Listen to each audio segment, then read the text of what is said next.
Bonjour à tous, Charline Bonneau, diététicienne spécialisée en micronutrition et en accompagnement au changement. Aujourd'hui, j'avais envie de vous parler de la glycémie et de son impact sur la perte de poids.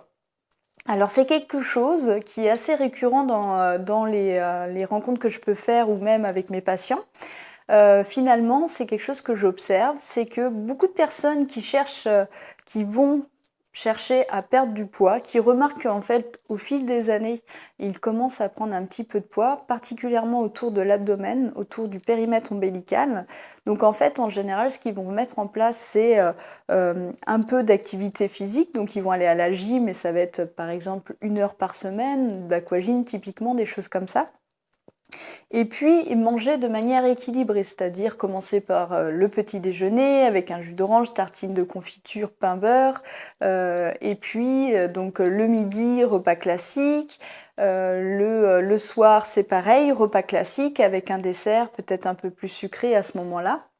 Bref, beaucoup de choses qui sont mises en place, qu'ils vont appliquer de manière rationnelle et pas forcément par rapport à ce qui leur ferait envie, ce qui fait que finalement ils vont commencer à sentir quelques petites frustrations, et en plus de ça, ils vont pas ils vont pas voir la perte de poids, c'est-à-dire qu'ils vont mettre en place toutes ces choses-là. Ils vont avoir l'impression d'avoir une alimentation qui est totalement irréprochable, avec une activité physique, l'heure de sport dans la semaine. Donc là, on se dit, bah là, c'est le cocktail idéal pour que finalement on commence à perdre du poids. Et pour autant, non seulement on ne voit pas la perte de poids, et puis en plus de ça, on peut parfois voir qu'au niveau du ventre, même si le poids ne bouge pas, il y a une petite prise de masse grasse qui s'installe progressivement en fait au fil des années. Et ça, c'est quelque chose qui est particulièrement vrai quand on commence à atteindre à peu près 50-55 ans. Donc là, il y a vraiment une modification au niveau de l'emplacement du stockage de la graisse qui se passe au niveau du périmètre ombilical et qui finalement devient très tenace. Donc ça, même si on fait de l'activité physique, finalement, ça change pas grand-chose. Enfin, en tout cas, moi, je sais que beaucoup de patients que je retrouve en consultation viennent me voir tout simplement parce qu'ils ont mis en place un certain nombre de choses. Ils savent comment manger équilibré. Ils l'ont mis en place dans leur alimentation au quotidien depuis déjà quelques années parfois. Et pour autant, ils ne comprennent pas pourquoi ils continuent à prendre un petit peu de gras chaque année un petit peu plus autour du périmètre ombilical. Donc c'est vraiment quelque chose qui finit par quelquefois même les faire monter en pression parce qu'ils ne savent pas comment faire. Et c'est vrai que c'est quelque chose, c'est une graisse qui peut être un peu tenace. Même si vous faites beaucoup d'activité physique, parfois ça change rien, vous aurez toujours cette petite bouée autour du nombril. Donc c'est vraiment quelque chose qui est agaçant et qui est décourageant pour finir parce que voilà, vous mettez en place beaucoup d'efforts, en tout cas ce qui vous semble être beaucoup d'efforts, et puis vous n'y prenez pas forcément du plaisir, et malgré ça, ça paye pas, vous avez en plus de ça toujours un peu plus de poids qui s'accumule au fil des années. Donc ça, c'est vraiment quelque chose qui est assez récurrent et qui est finalement dû à un souci que les gens ne connaissent pas. Quelque chose qui est vraiment peu connu, enfin en tout cas on en parle beaucoup mais on ne comprend pas quel est l'impact à ce moment-là, c'est la glycémie. Le fait d'avoir des variations de glycémie ne va pas vous aider et au contraire va faire que vous allez stocker encore plus au niveau du périmètre ombilical. Donc c'est vraiment quelque chose qu'il faut comprendre et des modifications à faire pour pouvoir vraiment solutionner ce problème de manière efficace, parce que finalement, si vous mettez en place l'alimentation équilibrée telle qu'on la préconise pour des gens par exemple d'une vingtaine d'années, on va dire, vous n'aurez absolument pas le même résultat à ce niveau-là si vous avez 50-55 ans. C'est quelque chose qui est tout à fait normal. Alors en fait, ce qui est important de comprendre, c'est que les variations de glycémie ont un impact très très fort sur énormément de choses au niveau de votre organisme, mais surtout au niveau de l'insuline. Alors l'insuline, c'est une hormone dont on parle beaucoup, surtout dans le cadre de diabète, mais sachez que c'est une hormone qui est très très importante, qui a un impact sur le stockage du glucose en fait, qui va vous permettre d'assurer effectivement l'absorption et puis le stockage du glucose à l'intérieur de votre organisme, et les lipides. Et ça, c'est quelque chose que souvent on ne connaît pas. En fait, pour pouvoir libérer des acides gras d'une cellule graisseuse, d'une cellule adipeuse, vous allez avoir besoin d'insuline.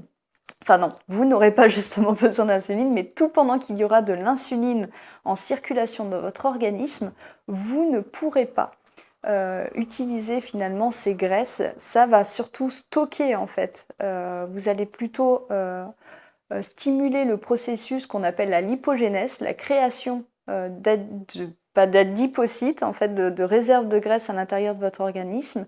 Et en bref, en fait, vous allez plutôt construire de la matière grasse plutôt que la déstocker. Donc c'est pour ça que c'est très important d'essayer de lisser au maximum sa glycémie si vous cherchez à perdre du poids, tout simplement parce que si vous faites des variations de glycémie, vous ne pourrez pas déstocker cette graisse qui est bien installée. Alors, qu'est-ce qui génère ces variations de glycémie très importantes? Eh bien, particulièrement le fait de consommer des produits sucrés. Donc, typiquement, le jus d'orange, le petit déjeuner, ça va être quelque chose qui va être complètement contre-productif parce que vous commencez votre journée avec un shoot de sucre qui va faire que tout au long de votre journée, vous allez être, entre guillemets, conditionné à un certain taux d'insuline, puisque ça va comme donner un peu la première quantité enfin, le premier niveau, le premier standard dans votre organisme. Donc c'est ce qui va faire que toute la journée vous allez être perturbé. C'est quelque chose que je développerai dans une prochaine vidéo.